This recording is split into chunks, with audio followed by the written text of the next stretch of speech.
வணக்கம். இன்றைய செய்திகள்.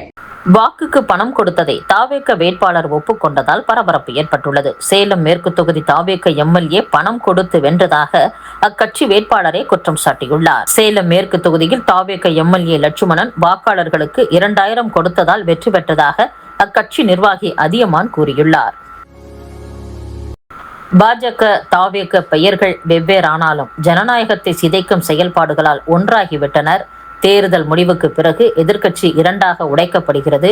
எதிர்க்கட்சி எம்எல்ஏக்களில் பெரும் பகுதியினர் தனி குழுவாக பிரிந்து ஆளும் கட்சிக்கு ஆதரவாக செயல்படுகின்றனர் என்று திமுகவினர் குற்றம் சாட்டியுள்ளனர். தனியார் பள்ளிகள் கல்வி கட்டணங்களை பள்ளிகளின் அறிவிப்பு பலகைகளில் வெளியிட வேண்டும் என்ற உத்தரவை எதிர்த்து அகில இந்திய தனியார் கல்வி நிறுவனங்களின் சங்கத்தின் சார்பில் அதன் பொதுச் செயலாளர் கே பழனியப்பன் சென்னை உயர்நீதிமன்றத்தில் வழக்கு தொடர்ந்துள்ளார். சிபிஎஸ்இ, ஐசிஎஸ்இ அங்கீகாரம் பெற்ற பள்ளிகள் மாநில கல்வித்துறை வழிகாட்டுதலுக்கு உட்பட்டவையா என்றும் மனுவில் கேள்வி எழுப்பப்பட்டுள்ளது. ஸ்ரீபெரும்புதூரில் தனியார் தொழிற்சாலையில் பிரியாணி சாப்பிட்ட தொழிலாளர்கள் அடுத்தடுத்து மயங்கி விழுந்தனர். கெட்டுப்போன பிரியாணி சாப்பிட்டதே தொழிலாளர்கள் மயங்கியதற்கு காரணம் என்று மருத்துவ சிகிச்சையில் கண்டுபிடிக்கப்பட்டுள்ளது. கேட்டரிங் நிறுவனம் வழங்கிய பிரியாணியில் இருந்த சிக்கனில் இருந்து துர்நாற்றம் வீசியதாக தொழிலாளர்கள் புகார் தெரிவித்தும் அலட்சியமாக அதே உணவை தொடர்ந்து பரிமாறியதால் இந்த சம்பவம் நிகழ்ந்துள்ளது. இதனை அடுத்து தனியார் கேட்டரிங் நிறுவனத்தை மூடி அதிகாரிகள் சீல் வைத்துள்ளனர். திமுக முன்னாள் அமைச்சர் அனிதா ராதாகிருஷ்ணனை அடையாளம் தெரியாதவர்களுடன் ஒப்பிடுவதா, மொட்டை தலைக்கும் முழங்காலுக்கும் முடிச்சு போடுவதா, கூவமாறும் காவிரி நீரும் ஒன்றாகுமா என்று மதிமுக முதன்மை செயலர் துரை வைகோவிற்கு திமுக வர்த்தகரணி செயலாளர் காசி முத்துமாணிக்கம் கண்டனம் தெரிவித்துள்ளார். திருவள்ளூர் மத்திய மாவட்ட திமுக செயலாளரும் முன்னாள் அமைச்சருமான ஆவடி நாசர் அறிக்கை ஒன்றை வெளியிட்டுள்ளார். அதில் சிறுபான்மை இஸ்லாமிய சமுதாய மக்களின் காவல் அரணாக விளங்கிய திமுக அரசு இருந்த வரையில் எவ்வித தடையும் இன்றி நடைபெற்று வந்த பக்ரீத் திருநாள் குர்பானி வழங்கும் நிகழ்வுகளுக்கு முதல் முறையாக தாவேக ஆட்சியில் இடையூறு ஏற்பட்டு மக்கள் மனதில் அழியா வடுவாக மாறியுள்ளது.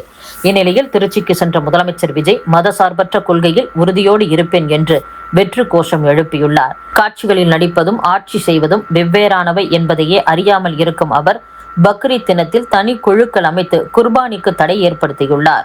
போலீஸை வைத்து உருட்டி மிரட்டி அந்த திருநாளை சோக நாளாக்கிய முதல்வர் ஆட்சி பொறுப்பேற்ற சில நாட்களிலேயே சிறுபான்மையினரின் சுதந்திரத்தில் கை வைத்து விளையாடிவிட்டார் என ஒவ்வொரு சிறுபான்மையினரின் மனதிலும் வேதனை தீயாக கொழுந்துவிட்டு எரிந்து கொண்டிருக்கிறது என்றும் ஆவடி நாசர் குறிப்பிட்டுள்ளார். பாஜக நிர்வாகி அலிஷா அப்துல்லா அளித்த புகாரில் திமுக எம்பி திருச்சி சிவா மகன் சூர்யா சிவா கைது செய்யப்பட்டுள்ளார்.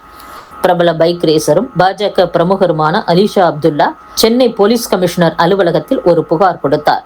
அதில் சமூக வலைதளங்களில் தன்னை பற்றி அவதூறு பரப்பியதாக கூறி யூடியூபர் முக்தார் மற்றும் திருச்சி சூர்யா ஆகியோர் மீது கண்ணீர் மல்க புகார் கொடுத்தார். அந்த புகாரின் அடிப்படையில் திருச்சி சூர்யா சிவா என்று கைது செய்யப்பட்டுள்ளார். இவர் திமுக எம்பி திருச்சி சிவாவின் மகன் ஆவார். இந்த புகாரில் தொடர்புடைய யூடியூபர் முக்தாரை போலீசார் தேடி வருகின்றனர். 85% எத்தனால் கலந்த பெட்ரோல் மலிவான விலையில் மக்களுக்கு கிடைக்கவும் அதன் பயன்பாட்டை அதிகரிக்கவும் மத்திய அரசு தீவிரமாக ஆராய்ந்து வருவதாக மத்திய அமைச்சர் ஹர்தீப் சிங் பூரி தெரிவித்துள்ளார். பீகார் மாநிலம் முசாஃபர்பூர் தனியார் மருத்துவமனை தீவிர சிகிச்சை பிரிவில் ஏற்பட்ட தீ விபத்தில் நோயாளிகள் 10 பேர் உயிரிழந்துள்ளனர். முந்தைய திரிணாமுல் காங்கிரஸ் ஆட்சியில் லட்சுமிர் பந்தர் என்ற பெயரில் பெண்களுக்கு மாதம் 1500 ரூபாய் உதவித்தொகை வழங்கும் திட்டம் செயல்படுத்தப்பட்டது. பழங்குடியின பெண்களுக்கு மாதம் 1700 ரூபாயும் வழங்கப்பட்டு வந்தது. பெண்களுக்கு மாதம் 3000 ரூபாய் உதவித்தொகை வழங்கப்படும் என்று தேர்தலின் போது பாஜக வாக்குறுதி கொடுத்தது. அதன்படி லட்சுமி பந்தர் திட்டத்திற்கு மாற்றாக அன்னபூர்ணா பந்தர் என்ற பெயரில் புதிய திட்டம் அறிவிக்கப்பட்டது. இந்த திட்டத்தின் தொடக்க விழா முதலமைச்சர் சுவேந்து அதிகாரி தலைமையில் நடைபெற்றது. முதல் கட்டமாக 28.5 லட்சம் பெண்களுக்கு 3000 ரூபாய் அவரவர் வங்கி கணக்கில் செலுத்தப்பட்டது. அடுத்த 3 மாதங்களில் தகுதியுள்ள அனைத்து பெண்களுக்கும் உதவித்தொகை வழங்கப்படும் என்று அம்மாநில அரசு அதிகாரிகள் தெரிவித்துள்ளனர். சென்னை மாநகராட்சியில் கட்டடம் கட்ட அனுமதி வழங்கும் நகர அமைப்பு பிரிவில் லஞ்சம், முறைகேடு போன்ற புகார்களால் அப்பிரிவில் பணிபுரிந்த அனைவரும் இடமாற்றம் செய்யப்பட்டுள்ளனர். மேலும் மண்டல அலுவலகங்களில் அனுமதி வழங்கும் அதிகாரிகளையும் மாற்ற மாநகராட்சி முடிவு செய்துள்ளதாக தகவல் வெளியாகியுள்ளது. பாஜகவில் இருந்து விலகி புதிய கட்சியை அண்ணாமலை தொடங்கவிருக்கிறார் என்ற தகவல் பரவியது. டெல்லிக்கு சென்ற அண்ணாமலை பாஜக தேசிய தலைவர் நிதின் நவீன், மத்திய உள்துறை அமைச்சர் அமித்ஷா, பாஜக பொதுச் செயலர் BL சந்தோஷ் ஆகியோரை சந்தித்து தனது முடிவை தெரிவித்துள்ளார். இந்நிலையில் டெல்லியில் இன்று பிரதமர் மோடியை சந்திக்க அண்ணாமலை நேரம் கேட்டுள்ளதாக தகவல்கள் வெளியாகியுள்ளன. இன்று அண்ணாமலை பிறந்தநாள் என்பதால் அவர் பிரதமரை சந்தித்து வாழ்த்து பெறுவார் என்றும் எதிர்பார்க்கப்படுகிறது. மோடியின் முடிவுக்காக அண்ணாமலை காத்திருப்பதாகவும் தகவல்கள் வெளியாகியுள்ளன. அண்ணாமலையின் ராஜினாமா ஏற்கப்பட்டதா, பிரதமர் மோடியின் இறுதி முடிவு என்ன என்பது இன்று பாஜக தலைமை அறிவிப்பு வெளியிடும் என்றும் எதிர்பார்க்கப்படுகிறது. புதிய இயக்கம் தொடங்குவது குறித்து தெரிவித்துள்ள அண்ணாமலை, டெல்லியில் இருந்து நாளை தமிழகம் திரும்புவார் என்றும் நாளை சென்னை திரும்பியதும் முடிவை அறிவிக்க வாய்ப்புள்ளதாகவும் தகவல்கள் வெளியாகியுள்ளன.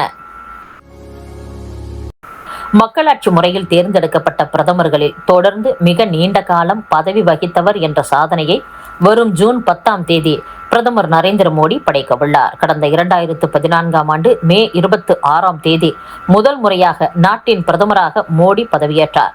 வருகின்ற ஜூன் 10 அன்று பிரதமர் பதவியில் 4393 நாட்களை அவர் நிறைவு செய்ய உள்ளார்.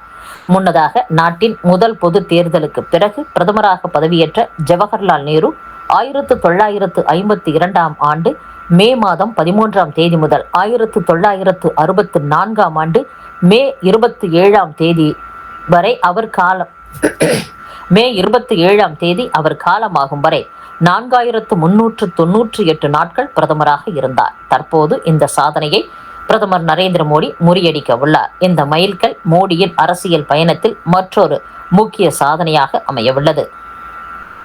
இத்துடன் செய்திகள் நிறைவடைகின்றன. மீண்டும் நாளை சந்திப்போம். வணக்கம்.